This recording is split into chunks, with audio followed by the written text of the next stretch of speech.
مدینہ منورہ میں ایک گھر تھا، اسے کہتے تھے بیت المطیبین، خوشبوؤں والا گھر یا خوشبودار لوگوں کا گھر۔ بات دراصل یہ تھی کہ وہ گھر ایک انتہائی غریب شخص کا تھا۔ ان کی ہوئی شادی جن صحابیہ سے ہوئی وہ بھی انتہائی غریب، وہ یا ان کی والدہ نبی کریم کی بارگاہ میں حاضر ہوئی، عرض کرنے لگی یا رسول اللہ صلی اللہ علیہ وسلم بچی کی شادی ہے اور ہم اتنے غریب ہیں کہ خوشبو بھی نہیں خرید سکتے۔ آقا علیہ السلام نے فرمایا اچھی بات ہے، ذرا چوڑے منہ کی بوتل لے کے آؤ۔ ان لوگوں نے چوڑے منہ کی بوتل لائی۔ آقا علیہ السلام نے اپنی مسواک لی اور اپنے بغل مبارک کو یوں کیا اور کچھ زور لگایا، اور وہ جو مسواک تھی اس مسواک سے پسینہ ایک طرف کیا اور اس پسینے کو نچوڑ کے یا کسی طریقے سے جیسے مناسب تھا اس شیشی میں ڈال دیا، اور شیشی میں ڈالنے کے بعد دوسری طرف سے پسینہ نکالا۔ ہمارے یہاں تو کبھی کبھی مائیں اپنے بیٹوں سے کہتی، کبھی کبھی بیوی اپنے شوہر سے کہتی جاؤ بغل دھو کیا کتنی باس آ رہی۔ اور میرے آقا علیہ السلام کے پسینے مبارک میں وہ خوشبو آقا علیہ السلام نے ان کو دیا، کہا لے جاؤ خوشبو۔ اس خوشبو کا استعمال جب انہوں نے کیا وہ کئی نسلوں تک ان کی نسل میں جو بیٹا بیٹی پیدا ہوتے تھے ان کے بدن سے خوشبو آتی تھی۔ ایک دو دن کی بات نہیں، ان کی نسلوں سے کئی نسل تک ان کی نسل میں جو بیٹا یا بیٹی پیدا ہوتے لوگ چلتے چلتے دیکھ کے کہتے یہ وہ فلاں گھر کے ہو کیا، فلاں خاندان کے، تو اس گھر کا نام ہی ہو گیا تھا بیت المطیبین، خوشبو والا گھر یا خوشبو والے لوگوں کا گھر۔ تو یہ ہے سرکار کے دست اقدس سے۔ ارے یہ تو خیر پسینے مبارکہ تھا، نبی تو جس گلی سے گزر جاتے تھے وہ گلیاں مہکنے لگتی تھی۔ گزرے جس راہ سے وہ سید بالا ہو کر، رہ گئی ساری زمین عنبر سارا ہو کر۔ اور کیا مہکتے ہیں مہکنے والے، کیا مہکتے ہیں مہکنے والے، بو پہ چلتے ہیں بھٹکنے والے۔ نبی کی تلاش میں جب صحابہ کبھی جاتے کہ کہاں ہے سرکار دیکھے تو پوچھنے کی ضرورت نہیں دیتے، موج ہوا کے ہاتھ میں سراغ تھا، ہوا کی موج کے اوپر نبی کی خوشبو سے وہ لوگ اپنے راستے طے کر کے 3-4 میل دور نبی ہوتے تھے، وہی پہنچ جاتے تھے جہاں سرکار جلوہ فرما ہوتے تھے۔ ایک حدیث ہے بخاری شریف میں، بہت مشہور حدیث ہے، مسلم میں بھی ہے، مشکات میں تو ہی ہے۔ اس حدیث کے اندر پوری تفصیل نہیں، اس کا ایک چھوٹا سا ٹکڑا عرض کر دے۔ حضرت ابو ہریرہ رضی اللہ تعالیٰ عنہ فرماتے ہیں کہ ایک دن ہم لوگ سرکار کی بارگاہ میں حاضر تھے مسجد نبوی میں، سرکار صلی اللہ علیہ وسلم اچانک اٹھے اور باہر تشریف لے گئے۔ ہم نے یہ سمجھا کہ کسی کام سے در دولت پہ تشریف لے گئے ہو، کافی دیر ہو گئی سرکار واپس تشریف نہیں لائے، تو ہم سب کو بے چینی ہوئی۔ فرماتے سب سے پہلے نبی کی تلاش میں میں ہی اٹھا، یہ بھی اپنے لیے باعث فخر و باعث شرف پا رہے ہیں کہ میں سب سے پہلے سرکار کی یاد میں بے چین ہوا۔ کہتے سب سے پہلے میں ہی اٹھا اور حضور کو تلاش کرتے کرتے قباء کے قریب ایک باغ کے قریب پہنچا۔ اب ہم پوچھتے ہیں قباء 3 میل دور ہے، جانا تھا تو گھر میں جا کے آواز دینی تھی، جانا تھا تو ازواج مطہرات کے گھر پہ جا کے آواز دیتے، اور جو قریب مکانات ہیں ادھر ادھر کسی سے پوچھتے۔ کہتے میں نبی کی تلاش میں چلا، چلتے چلتے میں قباء کے قریب ایک باغ میں پہنچ گیا، اور وہاں پہنچا تو اس باغ کے گرد 4 دیواری تھی۔ 4 دیواری کے ایک طرف پانی بہنے کی ایک چھوٹی سی نالی تھی۔ میں اس نالی کے اندر سے گھس کے باغ میں چلا گیا، نابدان پانی کی نالی، اسی میں سے گھس کے اندر چلا گیا۔ ہوتا ہے کہ باغ کی سچائی کے لیے نہریں بنتی ہیں، کچھ پانی ضائع ہو گیا، زائد ہو گیا تو راستے سے نکل گیا، اس کے لیے چھوٹی سی نالی بنا دی۔ فرماتا لومڑی کی طرح میں نے اپنے بدن کو سمیٹا اور اندر گھس گیا۔ محدثین فرماتے ہیں، شارحین حدیث اس پر تحریر کرتے ہیں کہ عشق رسول میں وہ اتنے چور تھے، مخمور تھے، نبی کی محبت اور نبی کے بدن اطہر کی خوشبو، کہ ان کو یہ یقین ہو گیا کہ میں نبی کے بدن کی خوشبو کے ذریعے یہاں تک پہنچا اور خوشبو اندر سے آ رہی ہے۔ لیکن اب سرکار کے پاس جانا ہے تو یہ نہیں عقل عیار ہے، سو بھیس بدل لیتی، کیوں نہیں گئے؟ تو بولے وہ دروازہ ڈھونڈ رہا تھا کہاں ہے۔ دروازہ ڈھونڈنے کے لیے وقت نہیں ضائع کیا، چھوٹی سی جگہ ملی، اسی میں لومڑی کی طرح گھس کے اندر چلے گئے کہ اپنے بدن کو سمیٹ کے اندر گھس گئے۔ آسانی سے اندر جا بھی نہیں سکتے، کیوں؟ بس دیدار مصطفیٰ کی طلب ہے، عشق مصطفیٰ کی شوق۔ اندر گیا، سرکار صلی اللہ علیہ وسلم کو دیکھا کہ سرکار جلوہ فرما، آقا کریم کو میں نے سلام کیا، آقا علیہ السلام نے جواب عنایت فرمایا، کہا خیریت تو ہے، یہاں چلے آئے۔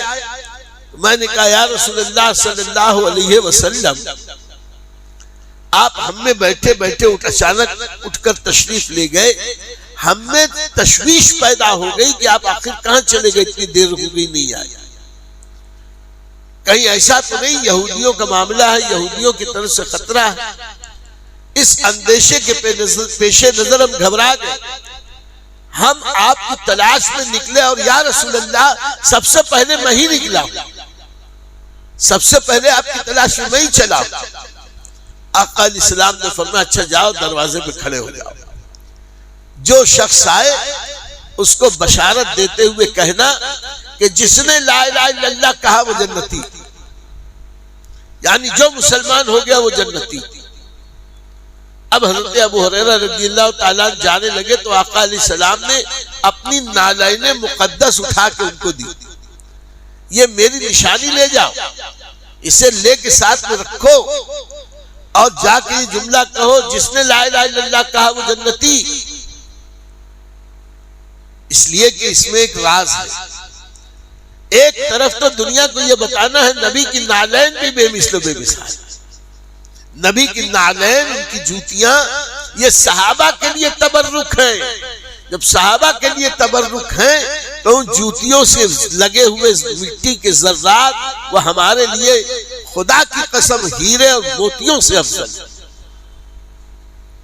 میرے اعلیٰ حضرت عظیم البرکت نے ایک بہت پیاری بات ارشاد فرمائی، ایک شعر ہے، عام طور پر دیکھیے جب ہم جوتا چپل پہن کے جاتے ہیں، کسی گھر میں جاتے ہیں تو جوتا یا چپل اتار کے اس میں جو گرد لگی ہوتی ہے اس کو یوں جھاڑتے ہیں تاکہ ہم جب یہ جھاڑ دیں تو یہی گر جائے، رکھیں تو وہاں آلودگی نہ ہو، فطری بات ہے۔ اعلیٰ حضرت نے اسی کیفیت کو، نبی کے نالین کی اس کیفیت کو بیان کرتے ہوئے کہا، ذرے جھڑ کر تیری پیزاروں کے، پیزار کہتے ہیں جوتی، فارسی لفظ ہے، ذرے جھڑ کر تیری پیزاروں کے تاج سر بنتے ہیں سیاروں کے۔ یا رسول اللہ صلی اللہ علیہ وسلم، آپ کی نالین مقدس سے جو خاک کے ذرات جھڑ رہے ہیں، یہ چاند اور ستارے اسے اپنے تاج میں لگانے کے لیے پریشان ہیں یا اس کی خواہش کرتے ہیں۔ وہ مقام ہے سرکار کے نالین سے لگی ہوئی ان خاک کے ذرات کا۔ تو حضرت ابو ہریرہ کہتے ہیں آقا کریم نے مجھے اپنی جوتیاں عطا کی بطور نشانی۔ تو ہم اہل سنت کا عقیدہ واضح ہو گیا کہ اللہ والوں سے نسبت رکھنے والی چیزیں بھی اللہ کو محبوب ہوتی۔ حضرت ابو ہریرہ فرماتے ہیں ہم چلے، میں چلا، دروازے پہ کھڑا ہو گیا اور اپنی قسمت پر ناز کر رہا تھا کہ آج میں نبی کا پہرے دار متعین کیا گیا، آج نبی کا پیغامبر بنایا ہے، آج نبی کا قاصد بنا۔ اور شارحین نے فرمایا کہ سرکار کے نالین تو یہ نہیں کہ ایسے مرغے کی طرح لٹکا کر، سرکار کے نالین کو سینے سے لگا کے کھڑے تھے. یہ ہے صحابہ کا عشق رسول. سینے سے لگا کر ان نالین مطہرہ کو کھڑے تھے کہ اچانک سامنے سے نبی کو تلاش کرتے ہوئے حضرت سیدنا فاروق اعظم آ گئے.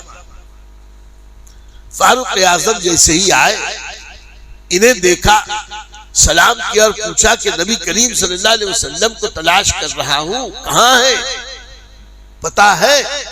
تو انہوں نے خوش ہو کے کہا ہاں ہاں سبحان اللہ, میں وہیں پہنچے ہو جہاں پہ سرکار جلوہ فرما. پھر میں عرض کروں کہ فاروق اعظم بھی ادھر ادھر کہیں کیوں نہیں گئے, وہ بھی اسی جگہ اسی باغ ہی میں کیوں پہنچے جس باغ میں سرکار. بات یہ کہ جس راہ سے سرکار گزرتے ہیں, گزرے جس راہ سے وہ سید والا, رہ گئی ساری زمین عنبر سارا ہو کر, اور کیا مہکتے ہیں مہکنے والے, بو پہ چلتے ہیں بھٹکنے والے. موجے ہوا کے ہاتھ میں ان کا سراغ, ان کو پوچھنے کی ضرورت نہیں, ان کی تلاش میں ان کے عشاق جب راستے سے گزرتے ہیں تو گلیاں مہکتی ہوئی بتاتی ہے کہ یہاں سے ابھی سرکار گزرے. بہرکیف حضرت سیدنا فاروق اعظم پہنچے, کہا کیا حال کا سرکار جلوہ فرما ہے, اور مجھے سرکار نے حکم دیا میں بشارت دے دوں, سن لو, جس نے لا الہ الا اللہ کہا وہ جنت, جس نے اسلام قبول کر لیا وہ جنت. ابھی یہاں عمل کی کوئی بات نہیں. آقا کا دریائے رحمت جوش پر ہے, اللہ کی رحمت کو بیان کیا جا رہا ہے. جو مسلمان ہوا کیسا بھی گنہگار, بالآخر اللہ کی رحمت سے اس کو جنت ملے گی. جیسے ہی کہا تو حضرت فاروق اعظم پھر فاروق اعظم ہے, انہوں نے سنا تو کہا کیا کہتے ہو, یہ کہہ کے ایک گھونسا مارا.